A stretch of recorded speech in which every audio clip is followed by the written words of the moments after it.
I stared at my computer screen, reading the same hollow phrases for the fifth time in 3 months. Each word burned into my retinas like acid dripping on exposed nerves. Thank you for your interest. Impressive qualifications. Selected another candidate whose experience better aligns with our current needs. 5 different departments. 5 identical rejections. The cursor blinked mockingly as I scrolled through my sent items folder, examining each application: marketing specialist, strategic planner, content development, project management, customer insights analyst. All positions I could perform blindfolded after 10 years in the industry, an advanced degree, and consistent praise from previous employers. My phone pinged with a calendar notification. Interview follow-up, Benson. Benson. The HR representative who'd smiled too widely during my last interview, whose eyes had traveled down my blouse when he thought I was reviewing the portfolio I'd brought. The same man who'd said, "You're exactly what we're looking for,"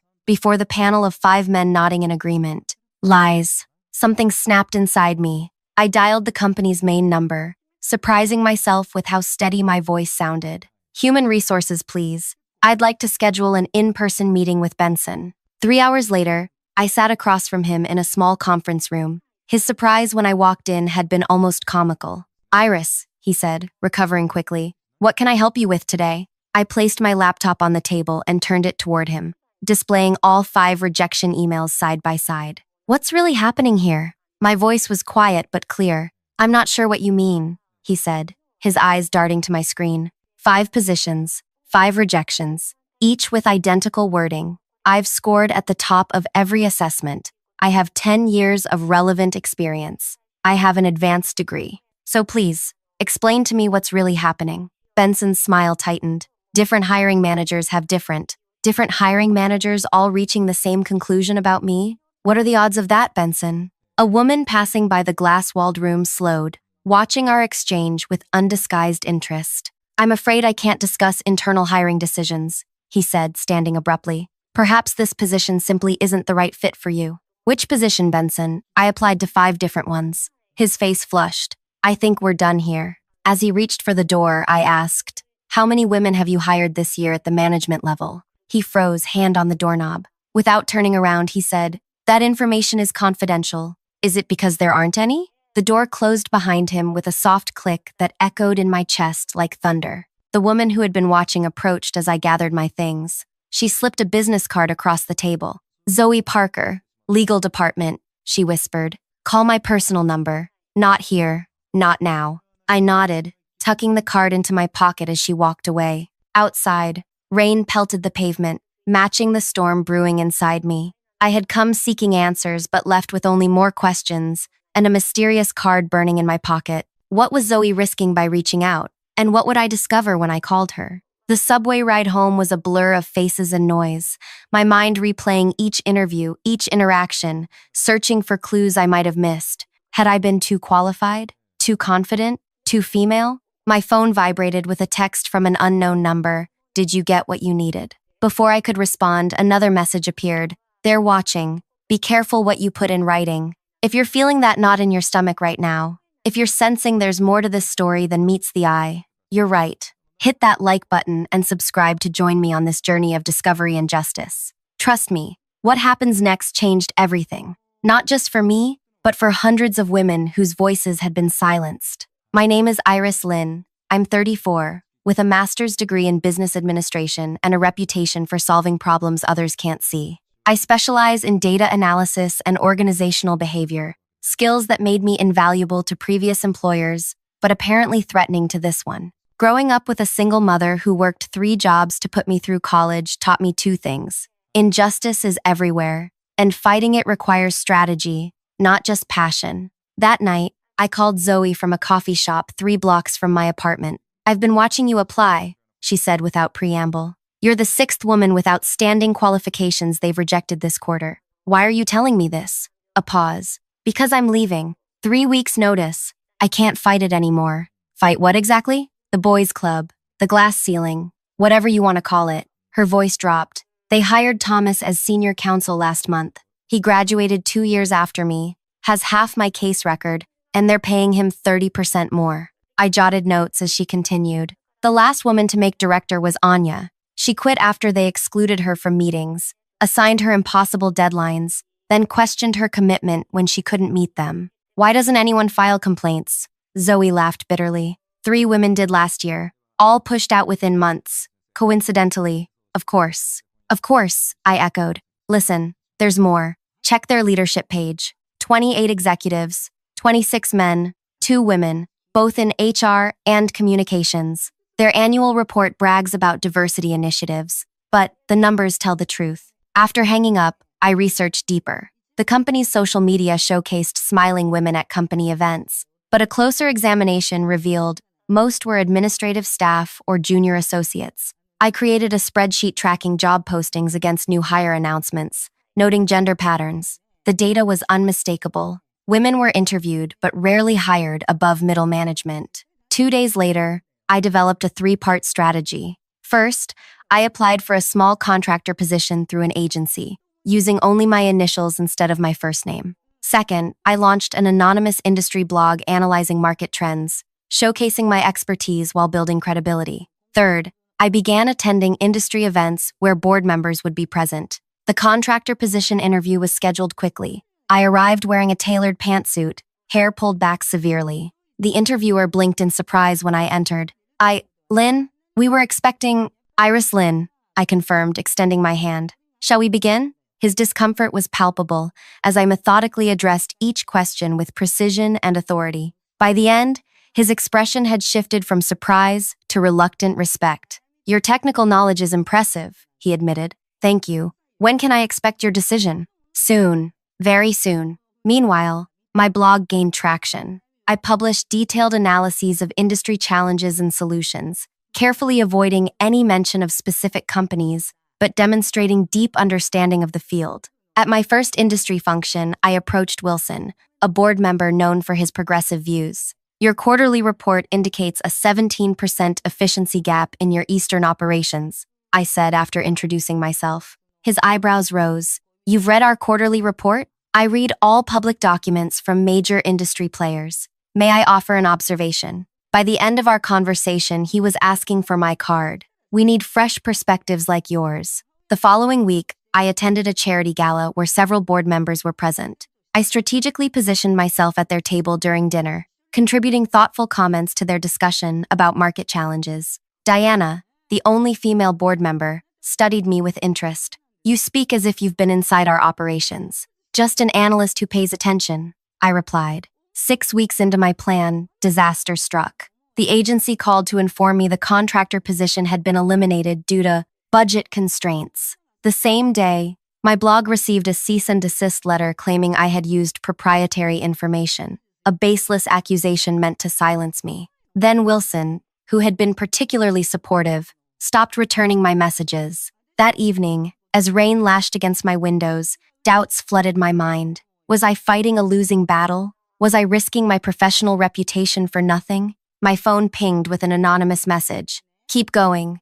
You're making them nervous. The sender's identity remained unknown, but the message reignited my determination. If they were trying to stop me, I must be on the right track. I pivoted my approach. Fighting alone from the outside wasn't working. I needed allies. Through Zoe's connections, I reached out to 3 other women who had experienced similar rejections. Vera, a marketing strategist with 15 years of experience. Kaya, a financial analyst with 2 published papers on industry optimization. And Liv, a former employee who had left after being passed over for promotion 3 times. We met at my apartment, spreading our documents across my dining table. They interviewed me 4 times, Vera said. Each time, they hired a man with fewer qualifications. Kaya nodded. Same pattern. They love my ideas but never quite find me the right fit. Liv added. When I asked why I wasn't promoted, my manager said I lacked leadership presence, whatever that means. Together, we formulated a new strategy.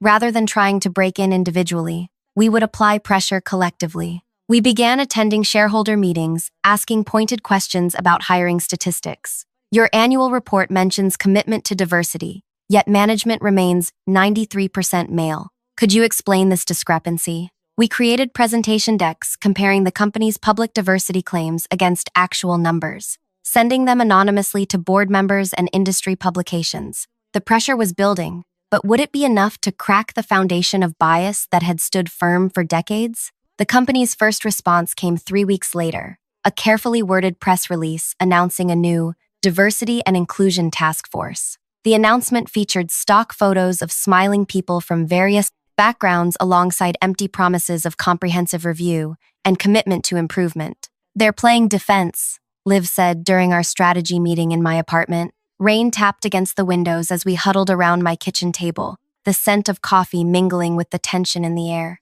"This means we're getting to them." Kaya analyzed the financial reports spread before her. Their stock dipped 3% after our questions at the shareholder meeting. Small, but board members noticed these things. "Not enough," Vera said, tapping her pen against her notepad. "They'll form this task force, assign some junior people to it, issue a report in 6 months claiming improvement, and nothing will actually change." I studied our timeline on the whiteboard. "We need to accelerate. The annual leadership conference is in 3 weeks. Every executive and board member will be there, along with potential investors and industry press," Liv added. "Perfect," I said, my mind already forming a plan. We spent the next week preparing detailed, data-driven packets comparing the company's hiring patterns against industry standards. We included anonymous testimonials from current and former female employees, statistics on productivity and innovation in diverse versus homogeneous teams, and concrete recommendations for improvement. "Remember," I cautioned as we finalized our materials, "this isn't about attacking them. It's about showing them a better way forward, one that benefits everyone, including their bottom line." The night before the conference, doubts crept in as I laid awake staring at my ceiling. What if this backfired? What if they found ways to discredit us? What if this ended with all of us blacklisted in the industry? My phone buzzed with a text from Kaya. "Nervous?" "Terrified," I replied honestly. "Good. Means we're doing something important." The conference venue gleamed with polished marble and ambient lighting, people in expensive suits networking over mimosas and tiny quiches. We arrived separately, dressed professionally, name badges displaying our affiliations with various industry organizations rather than our own consultancy we'd hastily formed. Liv positioned herself near the registration desk, monitoring arrivals. "CEO just walked in with the executive team," she murmured into her earpiece. "Board members at the northwest entrance." Vera approached the event coordinator, pressing our revised proposal into her hands. "The CEO requested this be added to the presentation materials for the innovation panel." The coordinator looked confused. "This wasn't on the schedule." "Last-minute addition," Vera said confidently. He was quite insistent. Meanwhile, I navigated toward Diana, the female board member who had shown interest in my analysis at the gala. "Miss Lin," she said, recognition lighting her eyes. "I didn't expect to see you here." "I wouldn't miss it," I replied, especially given the company's recent announcement about diversity initiatives. Something flickered across her face. Doubt? Guilt? "Yes, we're making progress in that area. Are you?" I asked softly, holding her gaze. "The numbers suggest otherwise." Before she could respond, her phone buzzed. She glanced at it, then back at me with narrowed eyes. "Excuse me." Through my earpiece, Kaya whispered, "They found the packets." Executive team huddling near the east hallway. Our materials had been strategically placed throughout the venue, on reserved seats for board members, at the press table, and in the investor lounge. Each contained irrefutable data about the company's hiring practices, pay disparities, and toxic culture. The CEO's face had turned an alarming shade of red as he flipped through the pages, surrounded by nervous-looking executives. He scanned the room, perhaps searching for whoever had distributed the information. I felt a hand on my elbow. Turning, I found Benson from HR, his expression a mask of forced pleasantry. "Miss Lin, what a surprise. I wasn't aware you were attending today." "Professional development," I said with a smile that matched his insincerity, always looking to stay current. "Indeed." His grip tightened slightly. "Perhaps we could chat privately? I believe there may have been a misunderstanding regarding your applications." A flutter of hope. Was this working already? I quashed it immediately, recognizing the tactic: isolation. Any discussions about my applications should happen formally, with witnesses, I replied loud enough for nearby attendees to glance our way. "Unless, of course, there's something you wouldn't want others to hear?" I replied. His smile remained fixed, but his eyes hardened. "I'm simply trying to clear up a potential misunderstanding." 5 identical rejections doesn't sound like a misunderstanding to me, Benson. It sounds like a pattern. People were watching now, curiosity piqued. This isn't the appropriate venue, he began. When is the appropriate venue? After how many qualified women are rejected? After how many complaints are buried? After how many careers are damaged? The CEO approached, his face composed but eyes blazing. Is there a problem here? No problem, I said calmly. Just discussing your company's hiring practices. Have you had a chance to review the materials we prepared? The data is quite compelling. His jaw tightened. I don't know what game you're playing. It's not a game, I interrupted. It's people's lives and careers, and it's your company's reputation and potential. Diana joined our growing circle, along with 2 other board members. What materials are you referring to? She asked. I nodded toward the packet in the CEO's hand. The comprehensive analysis of how this company systematically excludes women from leadership positions while publicly claiming to value diversity. A journalist hovered nearby, pretending not to listen while typing rapidly on her phone. The CEO's smile was glacial. Perhaps we should continue this discussion privately. I think that's an excellent idea, said Diana, surprising everyone. In fact, I'd like to convene an emergency board meeting. Now. The next 2 hours passed in a blur. The board commandeered a conference room, calling in members who weren't physically present. Vera, Kaya, Liv, and I presented our findings methodically, answering questions with data rather than accusations. Some board members were defensive, others shocked, a few seemingly unsurprised. The CEO alternated between dismissive and threatening, while Benson sat stone-faced, occasionally whispering to the company's legal counsel. This is preposterous, the CEO finally exploded. These women are disgruntled applicants trying to damage our reputation because they weren't hired. Diana leaned forward. The question isn't whether we're being attacked, Gregory. The question is whether the accusations have merit. Our hiring practices are completely fair, Benson insisted. Then you won't mind an independent audit, I suggested. Absolutely not, the CEO snapped. We're not subjecting ourselves to some witch hunt based on cherry-picked data. Afraid of what they'll find? Liv asked quietly. The tension in the room was suffocating when Diana spoke again. I move that we engage an independent firm to review our hiring practices and corporate culture. Seconded, said Wilson, surprising me after his earlier silence. This is completely unnecessary, the CEO protested. Our internal processes have clearly failed, Diana interrupted. The vote is 7-2 in favor. The audit proceeds. Outside the conference room, Vera squeezed my hand. First victory, she whispered. But our celebration was premature. The following week, the company announced they had selected an audit firm, one known for its close relationships with major corporations and management-friendly findings. They're rigging the game, Kaya said when we met to strategize. That evening, my doorbell rang unexpectedly. Through the peephole, I saw Diana standing alone in the hallway. I opened the door cautiously. This is unexpected. May I come in? She asked, glancing down the corridor. Inside, she declined my offer of tea, pacing my small living room instead. They're preparing to bury this, she said without preamble. The audit will find areas for improvement, but no systemic issues. The CEO is already drafting a response claiming vindication. My heart sank. You seem well informed. I've been on this board 5 years. Do you know how I got there? I was the token woman they needed for optics after a similar complaint years ago. Her eyes met mine. I told myself I could change things from the inside.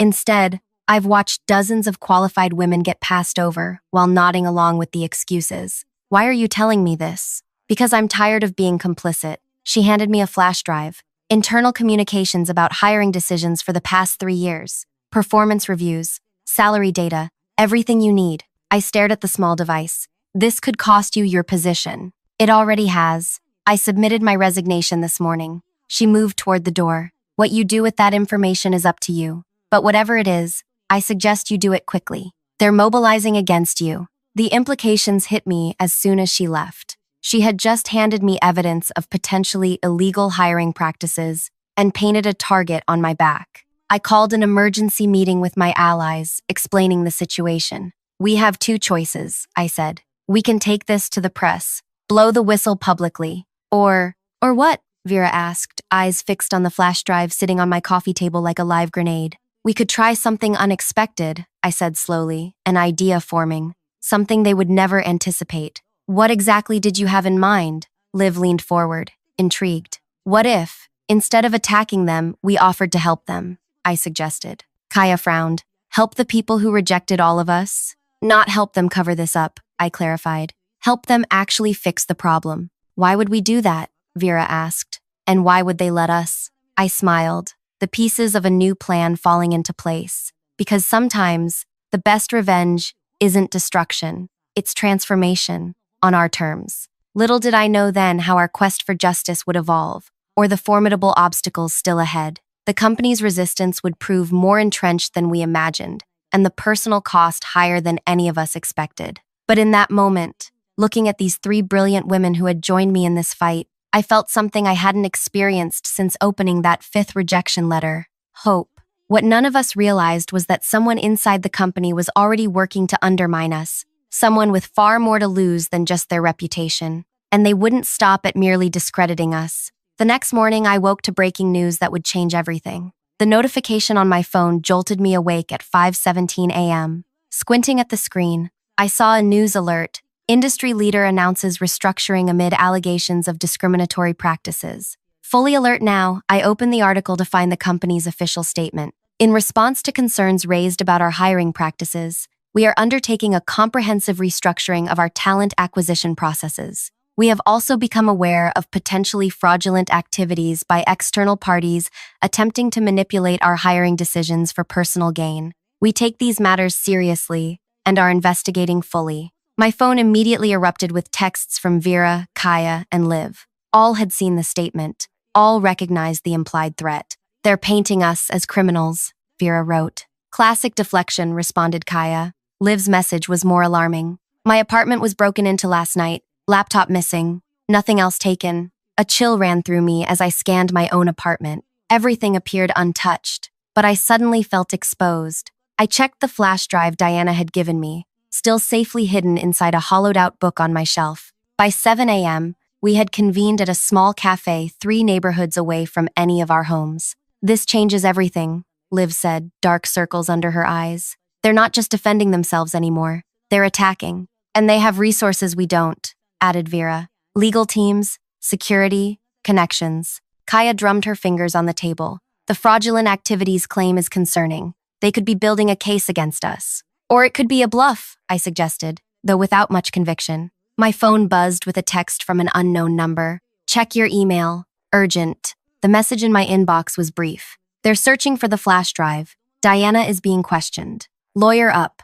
Zoe. Still working on the inside. We need to accelerate, I said, showing them the message. They're trying to control the narrative before we can act. But what exactly is our play now? Vera asked. Go public with what we have? That just confirms their claims that we're attacking them. I considered our options. No, we stick with the plan, but we modify it. Instead of offering to help them quietly, we make a public proposal they can't refuse without looking worse. Over the next 4 hours, we crafted a detailed proposal for what we called the Industry Equity Initiative, a comprehensive program to address bias in hiring practices, not just at this company, but across the industry. We positioned ourselves as consultants with specialized expertise in organizational behavior and inclusive talent development. Rather than accusing the company directly, we presented data on industry-wide patterns, using their statistics as just one example among many. We emphasized the business benefits of diverse leadership teams,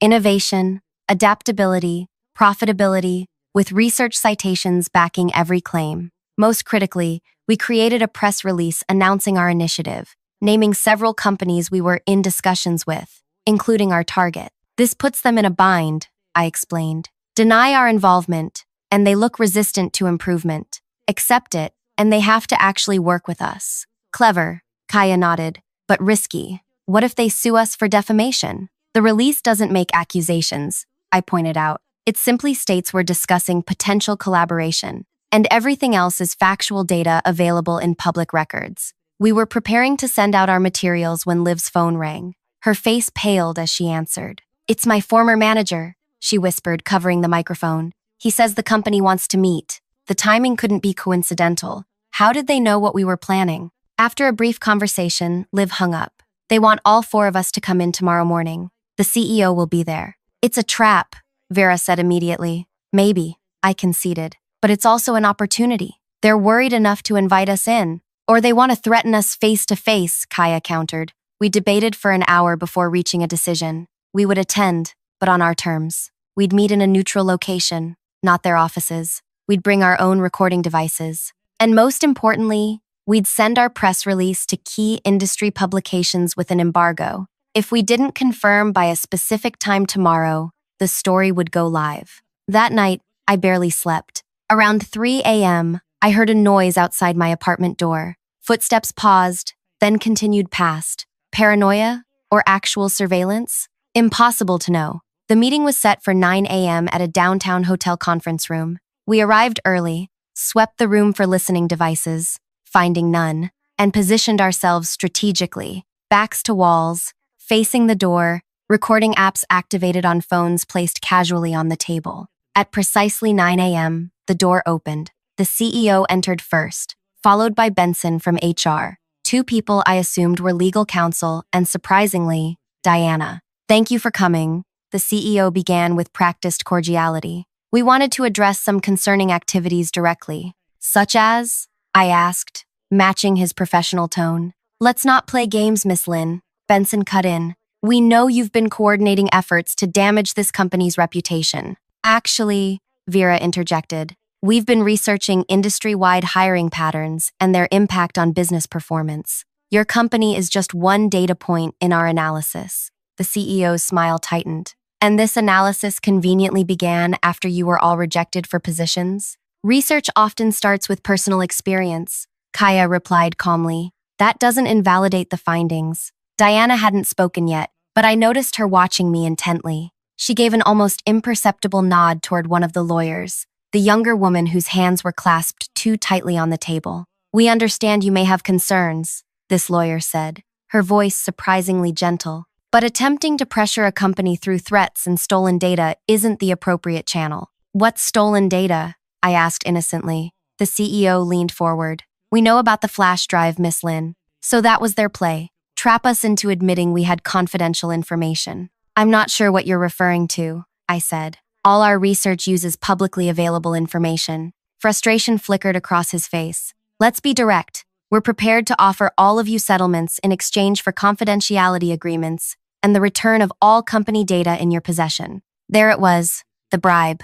How generous, Liv said coldly. And what exactly would we be keeping confidential? Your systematic exclusion of qualified women from leadership positions? These are unsubstantiated allegations, Benson began. Actually, I interrupted. They're thoroughly substantiated and documented and ready for publication, unless we can reach a more constructive agreement. Blackmail? The second lawyer asked. Negotiation, I corrected. We're not interested in settlements or confidentiality agreements. We're interested in actual change. I slid copies of our Industry Equity Initiative proposal across the table. This is our counteroffer. We establish an independent advisory board to review and improve hiring practices, not just at your company, but industry-wide. You become the first corporate partner, demonstrating leadership in addressing a problem that affects the entire sector. The CEO glanced at the proposal, then pushed it away. This is absurd. You want us to hire you after this stunt? Not hire us, Kaya clarified.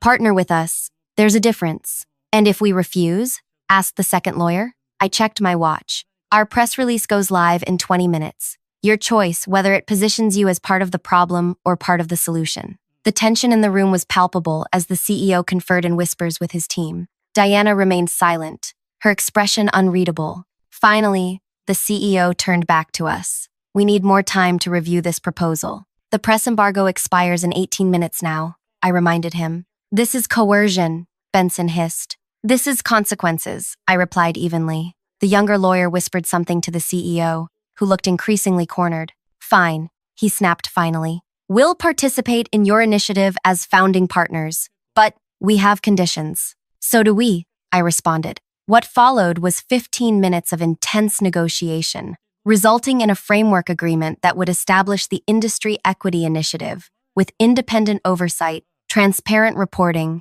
and accountability measures. As we all stood to leave, Diana finally spoke. I'll be serving as board liaison to this initiative, she announced, surprising even the CEO. Given my resignation was never formally accepted. Outside the hotel, we maintained our composure until turning the corner. then broke into breathless laughter and tears. Did that just happen? Liv asked incredulously. It happened, I confirmed, still processing the magnitude of what we'd accomplished. But will they actually follow through? Vera wondered. They'll have to, Kaya said. We've got the agreement in writing, witnesses, and recordings. Plus, I added, checking my phone, I just confirmed with our media contacts. The release is live, but with the updated information about the partnership.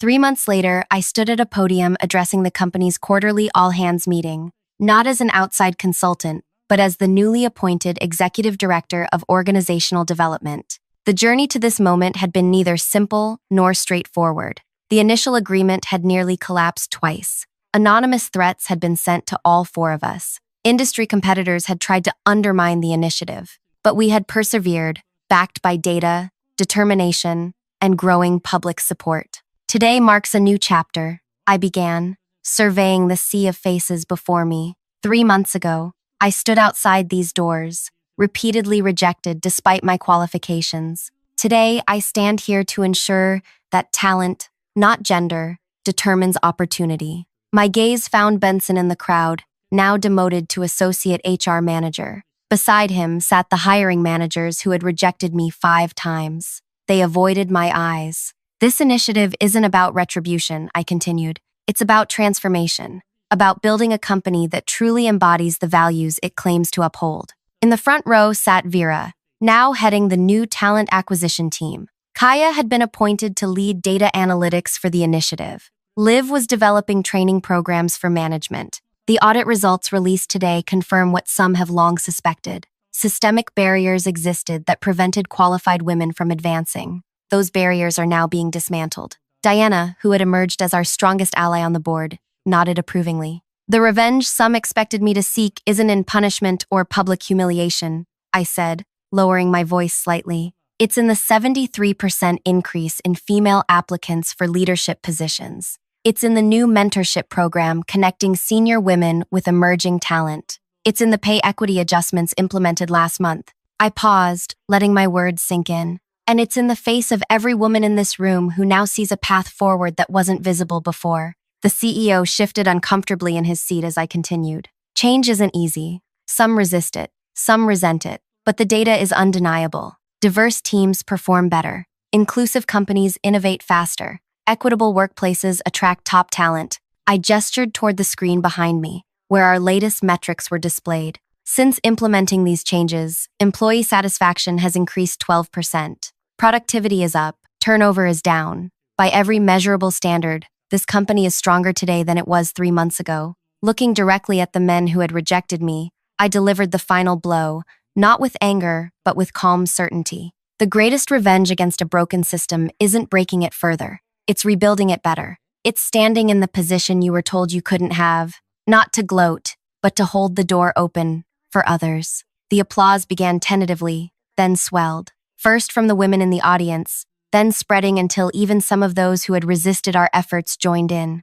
As I gathered my notes, the CEO approached the podium. "Thank you, Iris," he said, the words clearly costing him. "Your perspective has been valuable." I smiled, knowing his acknowledgement came not from a change of heart, but from the undeniable results on the quarterly reports. "Results speak for themselves," I replied quietly, "and we're just getting started." Walking back to my office, the same corner office once occupied by men who had rejected me, I felt not the bitter satisfaction I had once craved, but something more profound. The system that had tried to exclude me was now under my influence, changing from within. If you've ever faced rejection that felt unfair, if you've ever suspected the playing field wasn't level, I hope this story inspires you to look deeper, gather your evidence, and find constructive ways to create change. The greatest victories don't come from tearing others down, but from building something better in place of what was broken. Like, comment, and subscribe for more stories about transforming obstacles into opportunities. Because sometimes, the most powerful response to no is not anger, but innovation.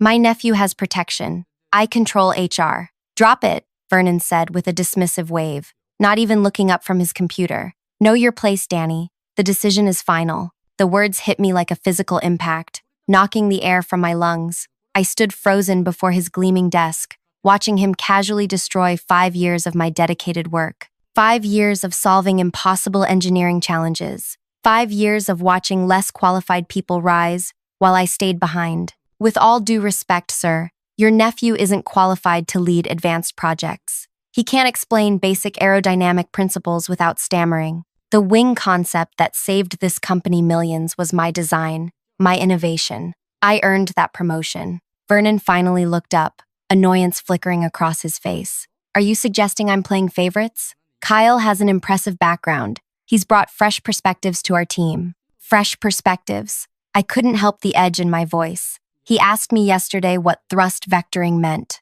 That's undergraduate material, sir. And those accomplishments on his resume? I checked with people at those companies. No one remembers him doing what he claims. Enough! Vernon's palm slammed against the desk. You're becoming a problem, Danny. A problem I don't need. My nephew has protection. I control HR. Drop it. The anger burning inside me remained contained, but just barely. I straightened my spine and looked directly into his eyes. You have no idea who you're dealing with. You have 10 minutes to fix this. Vernon's laugh was short and sharp. Are you threatening me? With what exactly? Nobody will believe you over me. This conversation is over. I left without another word, closing his door softly behind me. My heart hammered in my chest as I walked through the maze of cubicles, nodding mechanically at colleagues. Nobody knew what had just happened. Nobody knew what I was about to do. The weight of my phone felt heavy in my pocket. One call would change everything. Wait, before I tell you what happened next, if you're enjoying this story so far, please tap that like button and subscribe to hear more stories like this one. Your support means everything, and it helps me keep sharing these real-life dramas with you. Now, let's get back to what happened after I left Vernon's office. My name is Danielle Keegan, but everyone calls me Danny. I've always been the person who solves problems others can't crack. Growing up with 4 brothers taught me to fight for recognition, a skill that served me well in the male-dominated aerospace industry. For 5 years, I'd been the backbone of Aerodyne's innovation team. When the previous wing design failed crucial safety tests, threatening a multi-million-dollar government contract, I worked 80-hour weeks developing an alternative that ultimately saved the project. The industry publications praised the revolutionary design, though my name appeared nowhere in the press releases. I accepted staying in the shadows because I believed my work would eventually speak for itself. When Arthur, our advanced projects director, announced his retirement, I thought my moment had finally arrived. I had the experience, the technical knowledge, and the respect of the engineering team. Then Kyle appeared. Kyle was Vernon's nephew, 28 years old with artificially whitened teeth and designer suits that seemed at odds with an engineer's salary. His resume boasted impressive achievements at 3 different aerospace companies, yet he struggled with concepts I mastered in my second year of college. We're lucky to have Kyle join our team, Vernon had announced at the monthly meeting. He brings extraordinary talent and fresh insights to Aerodyne. I watched my colleagues exchange glances. We all knew what was happening, but nobody dared say it aloud.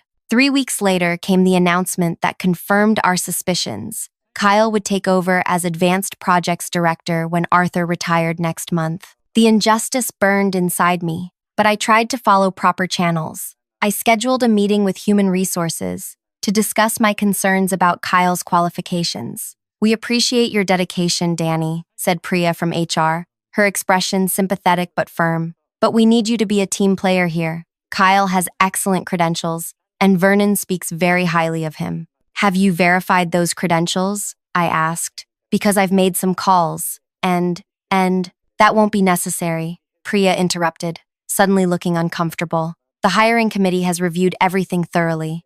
Next, I approached my direct supervisor, Arthur himself, the man whose position was at stake. I know exactly what you're feeling, Danny, Arthur said quietly as we sat in the empty conference room. And between us, you deserve that promotion. But Vernon has the ear of the board. He's been here 20 years. Fighting him isn't worth ending your career over. So we just let someone unqualified lead critical safety projects? Our designs go into aircraft carrying hundreds of passengers, Arthur. Arthur's shoulders slumped. Sometimes we have to pick our battles. The system isn't fair, but it's the system we have.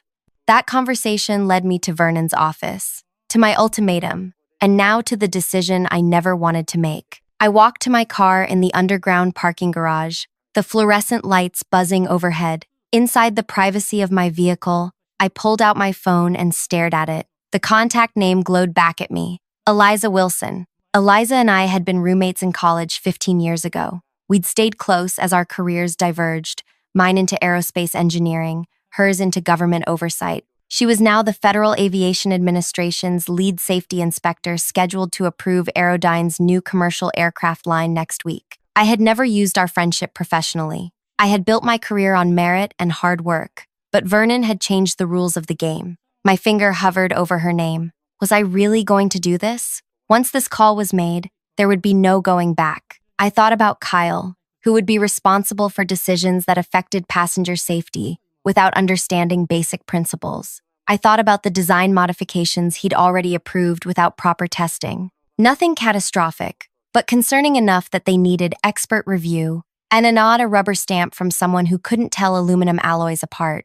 I pressed call. Hey, Danny. Eliza's voice was warm. I was just thinking about you. I'll be in town next week for the Aerodyne inspection. That's actually why I'm calling, I said, my voice steadier than I expected. We need to talk about some modifications that have been approved for the new aircraft line. There are safety concerns you should know about before the inspection. What kind of concerns? Her tone immediately shifted to professional alertness. Design changes approved without proper testing protocols, modifications to control systems that haven't been through the full review process. I took a deep breath. And most importantly, the person who approved them lacks the qualifications to make those judgments. That's a serious allegation, Danny. I know. I wouldn't make it if I wasn't certain. Silence stretched between us. Then Eliza spoke carefully. This sounds like something that needs an emergency review before the scheduled inspection. I can arrange a meeting with the board tomorrow morning. I'll need you to provide specific details. I can do that, I said. After hanging up,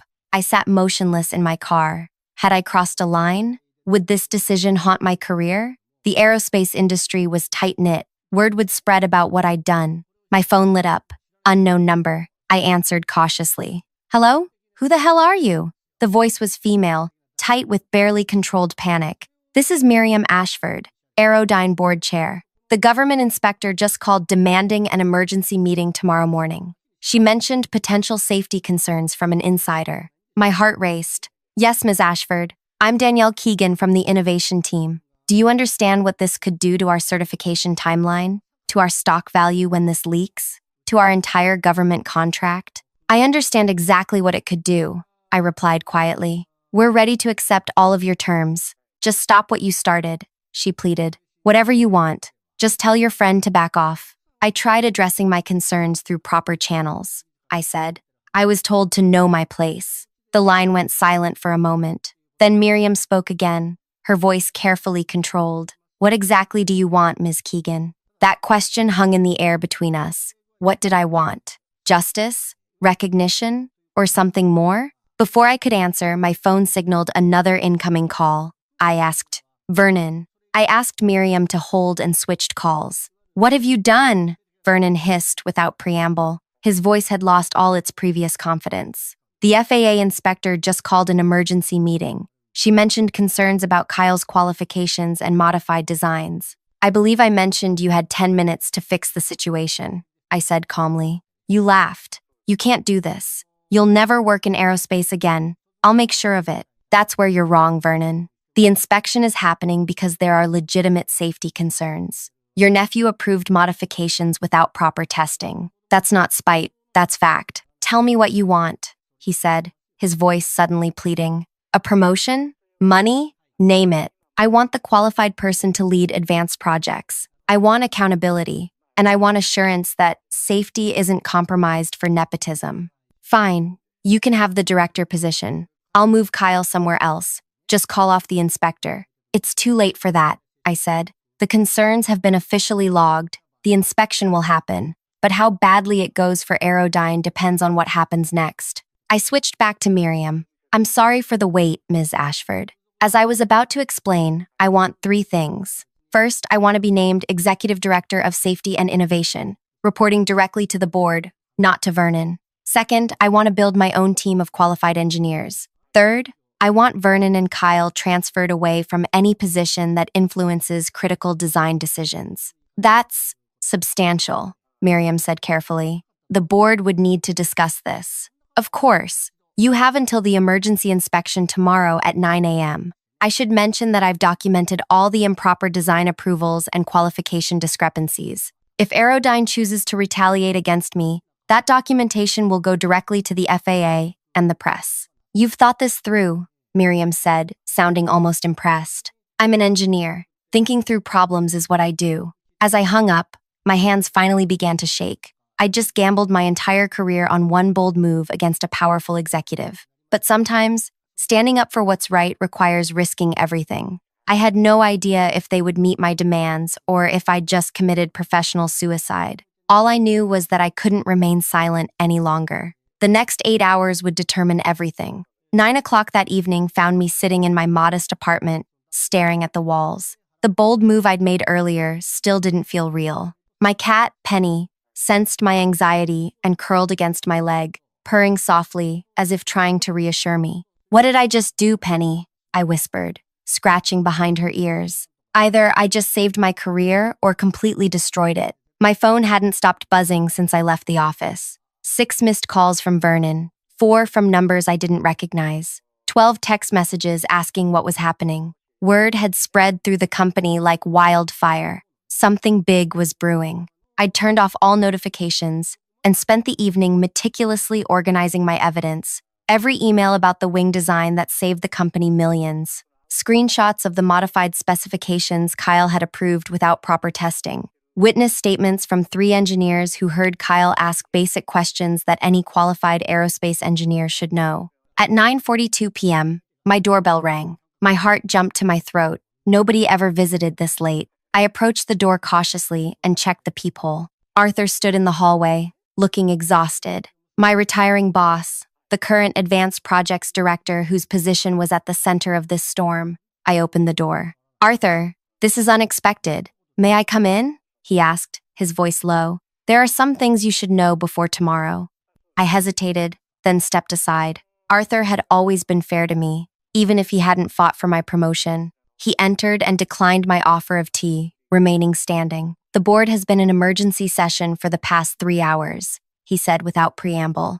"Vernon is fighting for his life in there." "What do you mean?" Arthur's expression was grim. "This isn't the first time Vernon has placed unqualified relatives in key positions. 2 years ago, before you joined our team, his brother-in-law briefly headed procurement. He approved substandard materials that nearly caused a testing failure." I stared at him. I never heard about this. It was hushed up. The board gave Vernon a warning and made him remove his brother-in-law. They thought he'd learned his lesson. Arthur shook his head. "When you triggered the FAA inspection, Miriam started digging. She found a pattern. My mouth went dry. What kind of pattern? Vernon has been building a network of friends and family throughout the company, people who owe him loyalty over qualified candidates.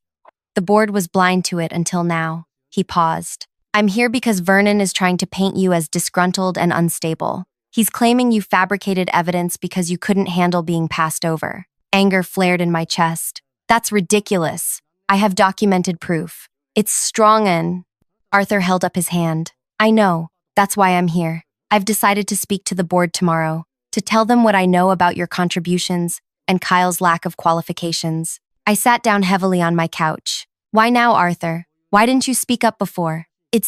His face flushed with shame. "Because I was a coward. I'm retiring in 4 weeks with a generous package. I didn't want to rock the boat." He met my eyes. "But what you did today, having the courage to risk everything for what's right, it made me realize I can't leave this way. I can't let Vernon destroy someone else's career to advance his family." A lump formed in my throat. "Thank you." "Don't thank me yet. Vernon has powerful allies. Tomorrow won't be easy." After Arthur left, I couldn't sleep. I paced my apartment, rehearsing what I would say at the emergency inspection. Around midnight, my phone chimed with a text from Eliza. "Be prepared. They'll try to discredit you." At 6 a.m., exhausted but resolute, I dressed in my most professional outfit, charcoal pants, cream blouse, and the navy blazer I reserved for important presentations. As I applied minimal makeup, I studied my reflection. The woman staring back had dark circles under her eyes but a determined set to her jaw. I arrived at Aerodyne headquarters at 7:30, wanting to be early and settled before the 9 a.m. meeting. The security guard gave me an odd look as I badged in. Clearly, he'd heard something was happening. The office was eerily quiet for a workday, with most cubicles empty. I headed to my workspace to gather additional materials and found Ryan from my team already there, looking concerned. "Danny," he said in a hushed voice, "everyone's talking. Is it true you reported safety issues to the FAA?" "I reported concerns through the proper channels," I said carefully. Ryan glanced around nervously. Vernon's assistant was clearing out his office earlier. My eyebrows shot up. "What?" "Yeah, putting things in boxes. And there's a rumor the board has been here since 5 a.m. He lowered his voice further. "And Kyle didn't badge in today." Before I could process this information, my phone rang. Miriam Ashford. "Ms. Keegan," she said when I answered, "please come to the executive conference room immediately. The inspection isn't until 9, I said, checking my watch. It was only 7:45. "This is a pre-meeting. Just you, me, and 2 board members. Now please." My pulse quickened. "I'm on my way." Ryan gave me a thumbs up as I grabbed my materials and headed for the elevator. My mind raced with possibilities. Was this an ambush? Were they going to try to pressure me into withdrawing my complaints before Eliza arrived? The executive conference room occupied the corner of the top floor, with glass walls offering a panoramic view of the city. As I approached, I could see 4 people inside, not 3 as Miriam had indicated. Miriam sat at the head of the table, flanked by 2 older men I recognized from company photos as board members. The 4th person was Vernon. My steps faltered.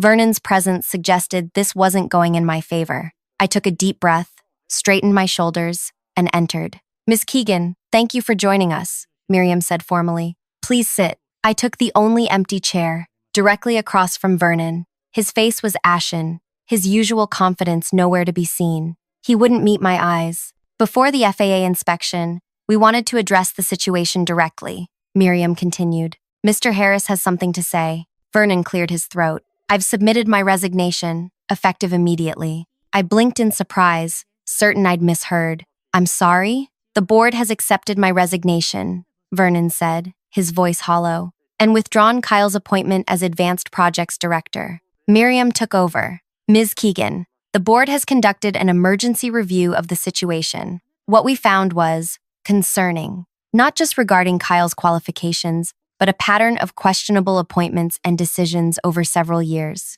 One of the board members, a silver-haired man with sharp eyes, leaned forward. "We've spent the night reviewing personnel files and project approvals. We found at least 7 instances where Vernon placed underqualified friends or family in positions they shouldn't have held. And more troublingly," the other board member added, "we identified multiple cases where safety protocols were abbreviated or bypassed entirely." I struggled to keep my expression neutral. I wasn't aware of the extent. "Neither were we," Miriam said grimly, "until you forced us to look." Vernon finally spoke again. "I want to be clear that I never intentionally compromised safety. I believed in the people I promoted." "Regardless of intent," Miriam said sharply, "the effect was the same. And now we face an FAA inspection that could potentially ground our entire new aircraft line." My mind raced. This was unfolding far differently than I'd expected. "What happens now?" Miriam slid a folder across the table. "Inside is a written offer. We're prepared to meet all your conditions. Executive Director of Safety and Innovation, reporting directly to the board. Authority to build your own team. Vernon and Kyle are already out." I opened the folder and skimmed the document. The terms were exactly as I'd requested, with a salary significantly higher than I'd anticipated. "This is contingent on the FAA inspection, I assume?" The silver-haired board member shook his head. "No, this offer stands regardless. We need someone with your integrity heading safety operations. The question is whether you can help us address the issues before the inspector arrives." I looked at Vernon, who sat in defeated silence, then back to the board members. "I need to understand something first. Why wasn't Arthur in this meeting? He's still the current Advanced Projects Director." The 3 board members exchanged glances. "Arthur came to us last night," Miriam finally said. "He provided detailed information about your contributions and Kyle's shortcomings. He also admitted his own failure to speak up earlier. He offered his immediate resignation as part of taking responsibility." My heart sank. "Did you accept it?" We're discussing that. His honesty counts in his favor, but his silence until now is troubling. I took a deep breath. I have conditions beyond what's in this folder. Vernon's head snapped up, his expression incredulous. Go on, Miriam said cautiously. First, Arthur stays until his planned retirement date. His experience is valuable for transition, and he ultimately did the right thing. Miriam nodded slowly. We can agree to that. Second, I want a complete safety audit of every project Vernon or his appointees have touched in the past 3 years, conducted by an independent third party. Reasonable, the silver-haired board member said. Third, I want a written acknowledgement of my contributions to the wing design project, including in any future publications or presentations. Done, Miriam said. And finally, I said, looking directly at Vernon, I want your assurance that every employee affected by nepotism will have their cases reviewed fairly for possible advancement or compensation. Vernon's jaw tightened, but he nodded stiffly. Then I'll help you prepare for the FAA inspection, I said. I believe we can address the most critical issues before 9 a.m. if we start immediately. Miriam stood. I'll have legal finalize the paperwork while we work. Thank you, Ms. Keegan.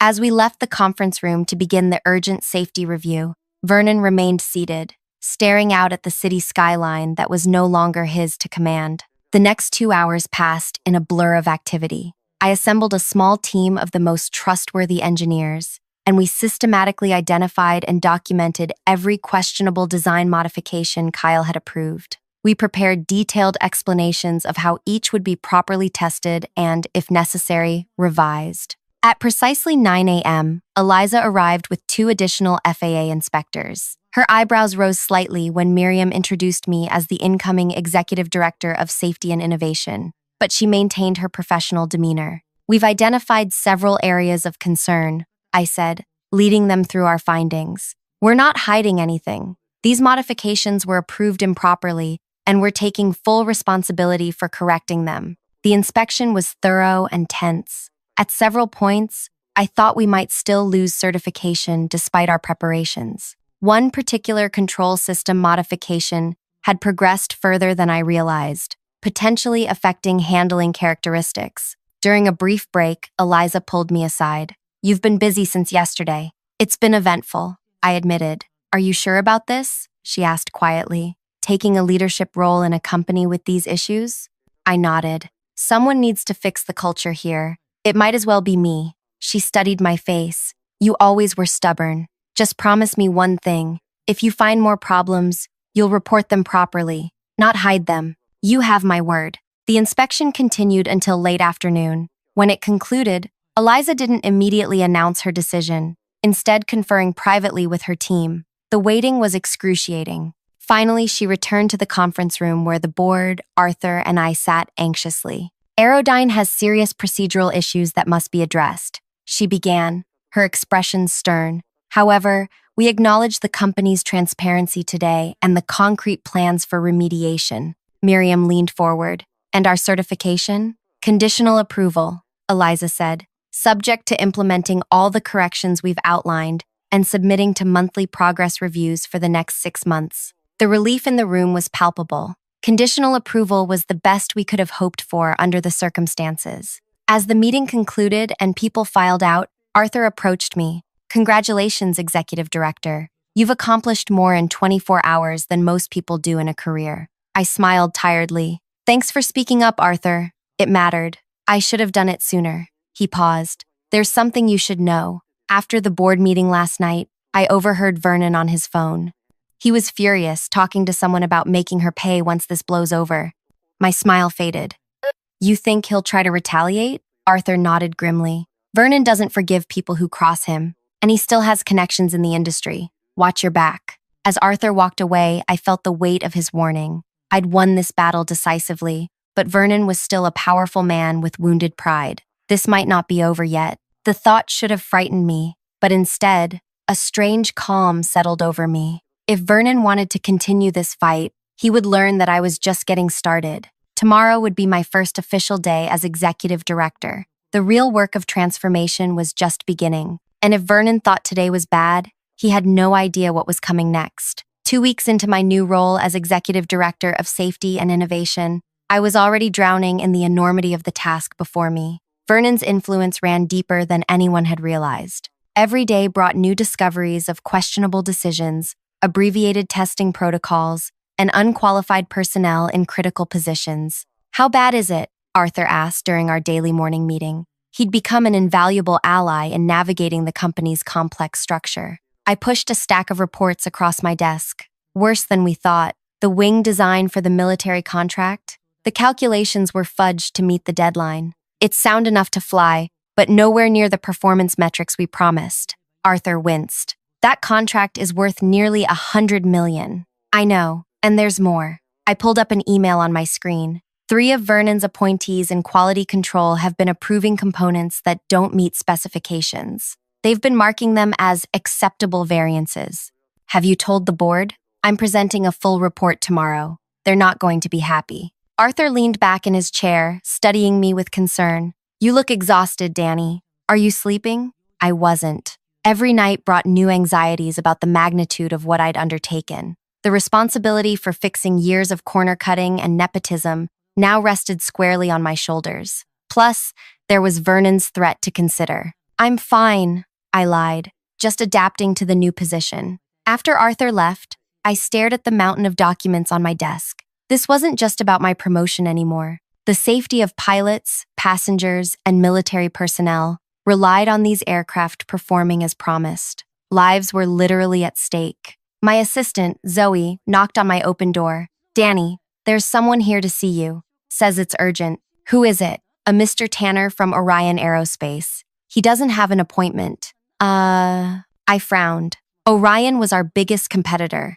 Show him in. Jordan Tanner was tall with salt and pepper hair and the confident bearing of someone accustomed to commanding rooms. He declined my offer of coffee and got straight to the point. I'll be direct, Miss Keegan. Word has spread about your situation here. I'm authorized to offer you a position at Orion as our head of engineering. Substantial salary increase, full team authority, and none of. He gestured vaguely around him. This mess to clean up.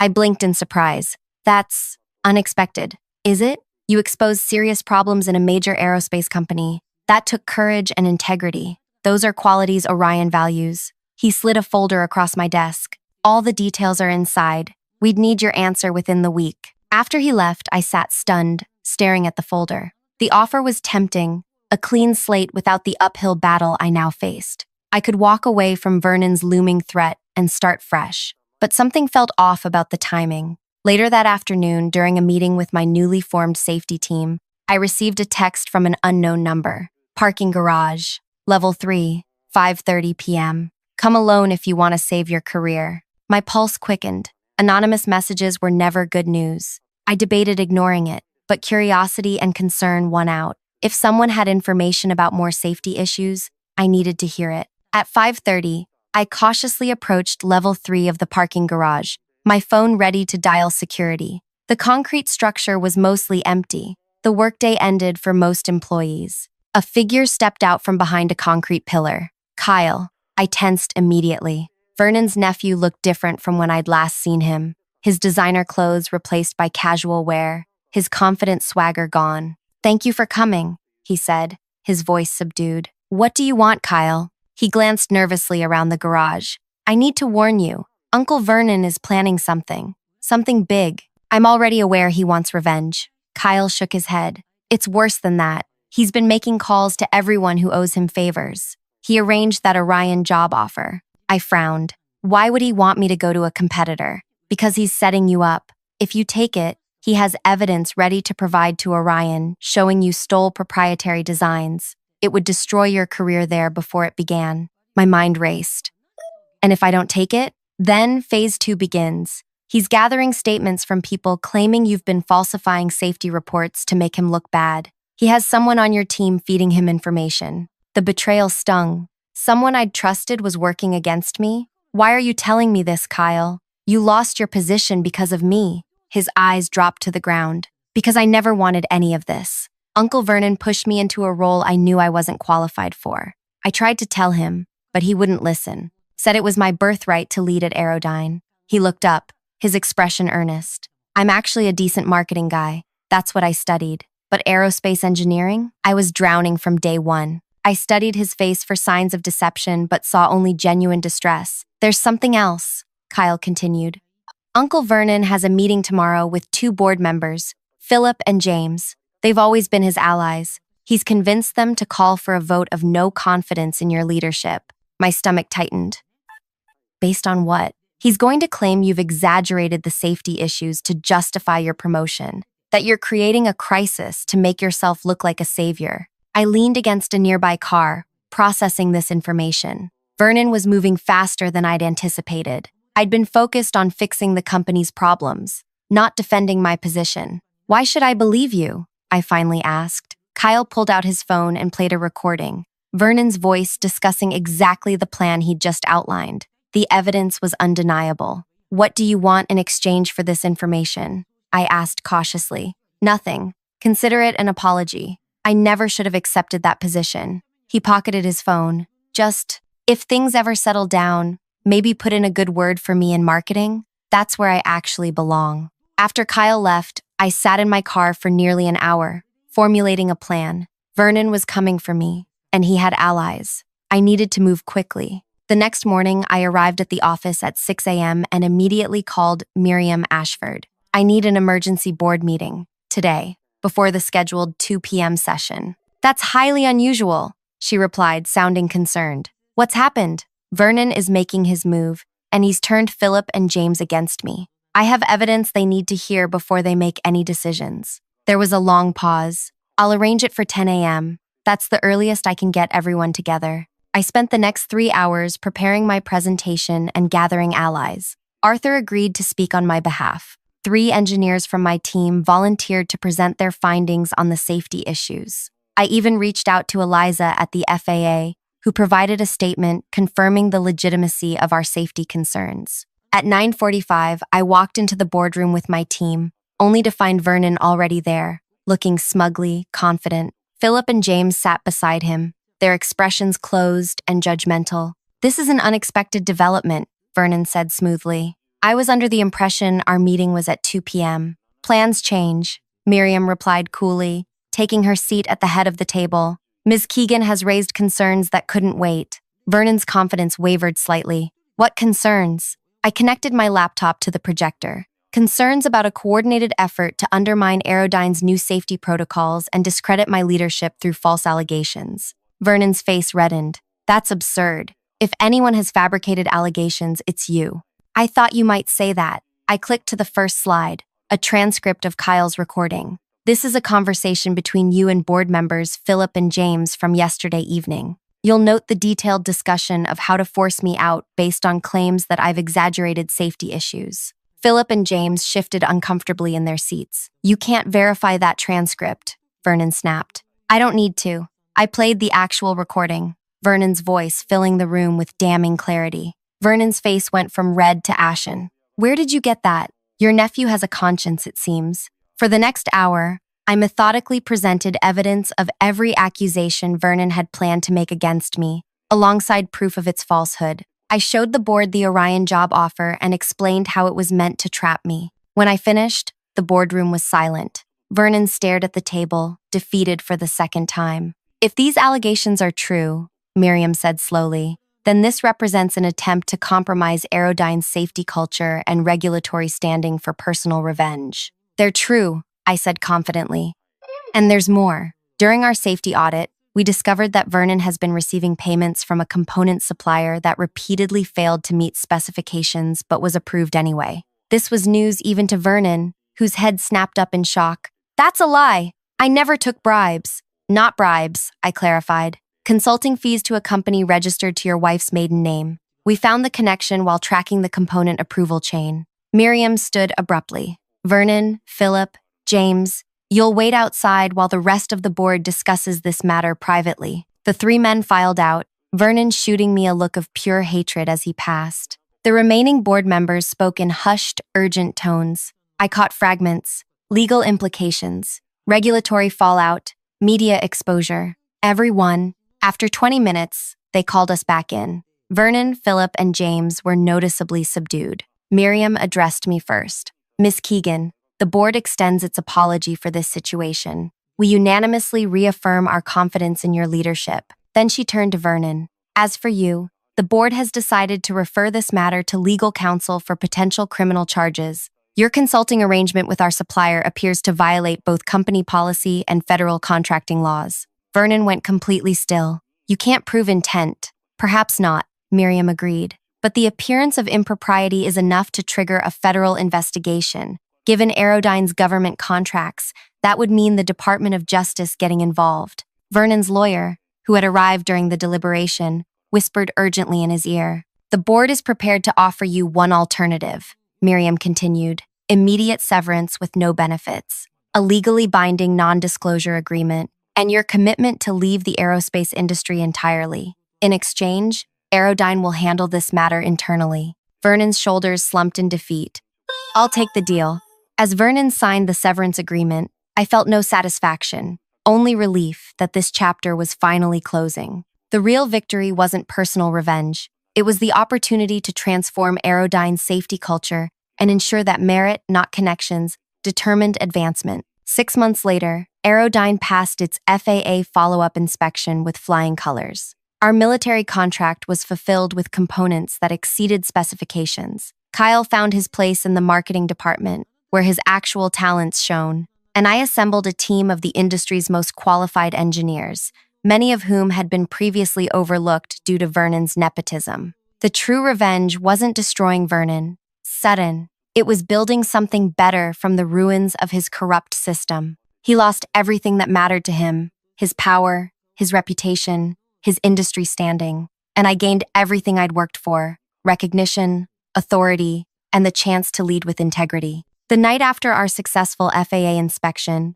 Eliza raised a toast at our celebration dinner. To Danny, who taught us all that standing up for what's right isn't just good ethics, it's good business. As applause filled the room, I thought about the journey that had brought me here. One moment of courage had changed everything, not just for me, but for hundreds of employees and thousands of people who would fly safely in our aircraft. Sometimes the best revenge isn't what you destroy, but what you build in its place. If this story resonated with you, please tap that like button and subscribe for more real stories about standing up against workplace injustice. Have you ever had to take a stand against unfair treatment at work? Share your experience in the comments below. Your story might inspire someone else to find their courage.